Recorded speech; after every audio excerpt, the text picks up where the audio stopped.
Chapter 5 Invitations. High school is a new hell. Edward was committed to his responsibilities. He stayed and played human. Bella stuck to the story, but he had to change the future. He had to be strong enough to stay away from her. He comforted himself that her pain is little compared to his. This isn't a competition. And he wonders why she sounds friendly in biology when what could it mean? So he ignores her for days, trying to change the future. He doesn't think he loves her yet. A month later, it was harder, it was painful. But he could handle the pain. He could ignore her, but he still hung on everything she did, even through other people, he has 4 torments. Her scent and silence, his thirst and curiosity, wondering what she was thinking, absolutely nothing. She occasionally didn't behave like a normal teenage girl. That's right, because she was written by a Mormon housewife in her middle 30s. Like, seriously. Like when she invited a stoner to join her biology group, and Mr. Banner was touched by this, and thinks of Bella as being kinder than the rest of the cannibals. Yes, that's what was written in the book. Great job, teacher.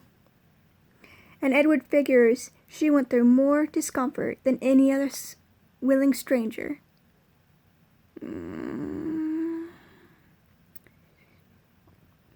I'm really trying with this book, you guys. And surprise, surprise, Bella being so good in biology saved the girl from failing. Then at the lunch table, they were talking of dream destinations and made fun of Eric, who suggested Comic-Con. But Bella agrees with them, and Eric thinks going with Bella is better than going alone. And they break down prices, and in the talking, it shows that Bella didn't know anything about Comic-Con. You know, Comic-Con doesn't seem like a bad place to visit. I've only been to, like, my college's, like, comic convention, and it was just, like, in the library. The big ones seem like fun.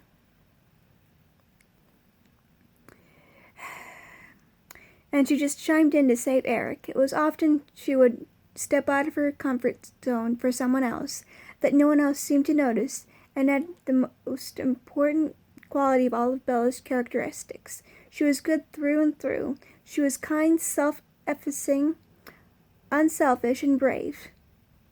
You know, it's been about 10 years. It's kind of too late to retcon a character. Mike was starting to notice, and who knew a human could be so infuriating? He didn't want him to unlock Bella's secrets. At least the version of Bella he made up in his mind didn't exist. And he didn't hear the little nuances in her voice, but he felt more favored than his rivals. Edward would amuse himself by imagining backhanding him into a wall, probably not fatally. What the fuck?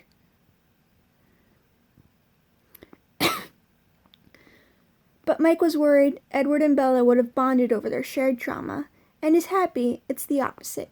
Bella's indifference was tormenting Edward, and Alice warns them when Bella is about to look at them. This pleases Edward, and he tells Alice to stay out of it. Since she's upset, he snarled up the future.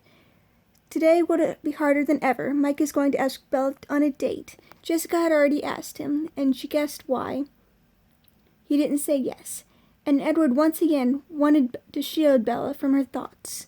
To think he would fixate on a high school drama. You are the high school drama. And he calls Mike weak for being afraid to ask her, and afraid of rejection, and calls him a coward. Remind me, what did you do? Like, what was your reason for fleeing to Alaska for about a week? Why did you go to Alaska, Edward? Why did you go? And imagines the sound of his bones breaking from hitting the wall. What the fuck is wrong with you, Edward? So Mike asked Bella, and Ed thought of one day when she would say yes, and imagines her walking down the aisle, and Ed felt outraged and wanted to pulverize Mike's skull for an outlet. This boy's a fucking psycho. He didn't understand this emotion. It's jealousy. And possessiveness. And Bella tells Mike to tell Jessica yes, and Edward thinks Alice was right. He's not strong enough, and Edward realizes he's jealous and possessive. And Bella says, and psycho, and Bella says she's going to Seattle, and Edward wonders if she planned this for her friend. More selfless than he thought. Or was he wrong? And when Mike looks away from her, Edward couldn't stand not seeing her, so he looks for himself for the first time in a month. And when she meets his eyes, he feels jittery. It's called horniness. And he tries to hear her thoughts, and he answers Banner's question without looking away, but when he blinks, she hid her behind her hair, and he thinks of how her fingers were so delicate, and he could snap her bones, but he wouldn't do that. She's too precious and delicate, and the monster inside him is annoyed.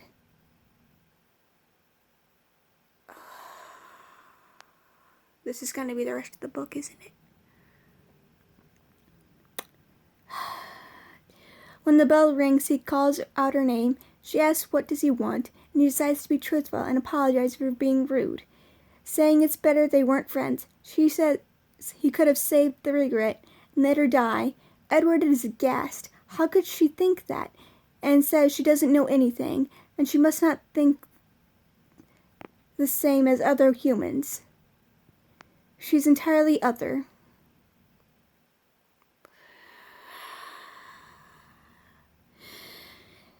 And she leaves angry, and he calls it endearing. He thinks she's cute when she's angry. Nothing pisses me off more when somebody says I look cute when I'm angry. Don't invalidate my anger. She trips and drops her books, and he picks them up for her, and he goes to Spanish, which is superior than the teacher's. Well, yeah, that'll happen when you're over 100 years old. And go to high school about 1,000 times. He can't ignore Bella, but there has to be another option, then kill her. Yeah, like, leave. And he wonders what he's hoping for all the way to his Volvo. But he didn't wonder long, as there were others who were going to ask Bella to the dance. And he has to watch. But instead of anger, he feels sympathy for Eric, as she rejects him, and thought maybe Bella liked average boys, and he could never be average. How could she care for the villain of the story? Oh wow, you're almost self-aware. And he allows Tyler to take a chance, and she rejects him too, and he finds her expression hilarious. She had no feelings for human males. It's really, like, he keeps on referring to them as human males. Like, I don't know how to feel about that. That wanted to court her. Is courting a Mormon thing? Ugh. And Emmett wanted to know what he found funny, and Rosalie told him to go, and Edward denies Alice, who wants to talk to Bella, since he could still kill her. And he hairpins at 90 miles an hour and stops before the garage wall. What the fuck? Okay.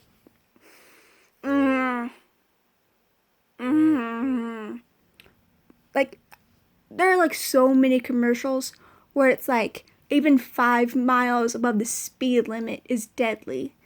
Like, oh my god. Okay, you might be able to stop on a dime, but not your car. Like, going 90 miles an hour. You would... That car would have been crushed against that wall like a tin can. Ugh.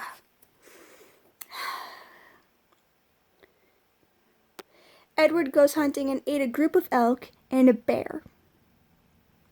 Okay, so a little thing about, like, blood and shit. A human stomach can only hold about, can't even hold a gallon. Where does all the blood go? Because, in the books, they're draining, animal after animal. Where does all the blood go? It's more than what your human body can hold. Where does it all go? Even if they're completely hollow, a group of elk and a bear far exceeds that volume. Where does all the blood go, Stephanie? But it's not enough. More than her scent, she was marked for disaster. Twice already, she almost died. What next? A meteorite? It was a possibility, hard to dismiss. He tried to be rational, but what are the odds? She'd come to a town full of vampires. What if something happened to her tonight? Only one way to be positive. Someone had to be there to catch the meteorite. So he goes to her house at night when she's sleeping. Ugh. No danger but him, and he thought of anything that could go wrong, and he knows she's being irrational. Again, almost self-aware. If only he could see her.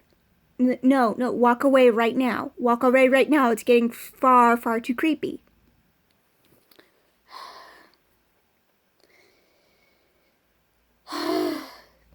So he scales her house to her bedroom window, and she sees she's fine, but didn't sleep soundly.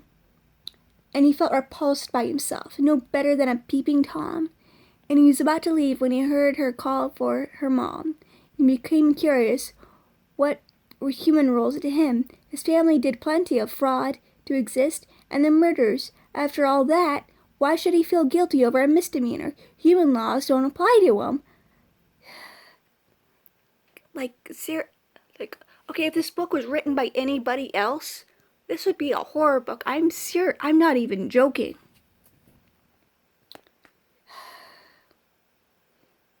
He could do it safely, and the monster was fetid. He knew he wouldn't harm her. She wouldn't know he was here. He only wants to know she is safe. This is stalker shit. The devil on his left shoulder, no angel on his right. He opens her window and sits in the rocking chair in the corner and thinks it was obvious she is beautiful. He couldn't hurt her, and he couldn't leave again. He sees a non-venomous spider and crushes it because the thought of anything hurting her is intolerable. He is a psychopath. What? Stephanie. Oh my God, Stephanie. He could get rid of anything that could hurt her, and he then stares at his hands in despair. He can't compete against human boys. If she knew the truth, she'd be frightened and run in terror. No, she wouldn't. No, she wouldn't. She'd want to ride your sparkly dick. If she said yes to a human, he couldn't hunt down and kill him. She deserves happiness. She could never see him as a worthy of love. Could a dead, frozen heart break? Did you just steal that from the corpse bride? Oh, his could. Then he hears her say his name. And did she see him? No, still sleeping. Could a dead, frozen heart beat again? His could. She wanted him to stay in her dream, and now the sun is rising and it is midnight. When he became a vampire, he traded his soul for immortality. You didn't trade anything. Carlisle turned you against your will. Ugh. Frozen, even his self stayed the same. No shit, Sherlock. Was it the same for the rest of them? Love could never fade. The same for him. He'd love Bella for the rest of his existence and began to plot. He had to be strong enough to leave her. Loving her wouldn't stop him from killing her. It would be an accident, and he'd have to be careful. What could cause Bella to be changed in the second vision? She deserved better. Could it be possible to stay with her and her be human?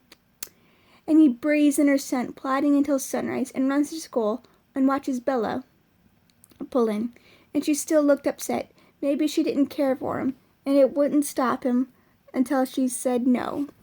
He can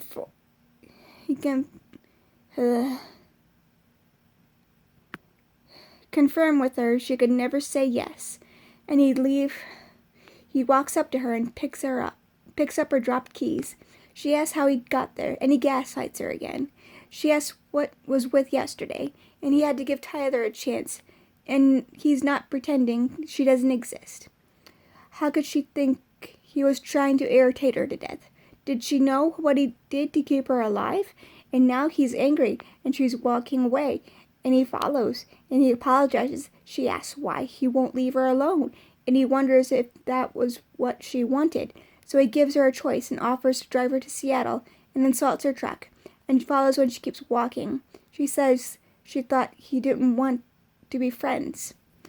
It would be better, but that didn't mean he didn't want to be. He's tired of trying to stay away from her, and she nods yes, she'll go to Seattle with him. Then he says she should stay away from her. She should stay away from him, and he flees. Oh my...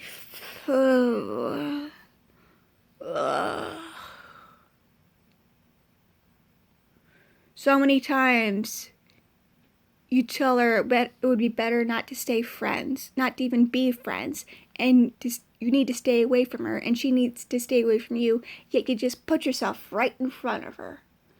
Ugh. And that concludes Chapter 5, Invitations, or as I like to call it, Chapter 5, Red Flags Everywhere.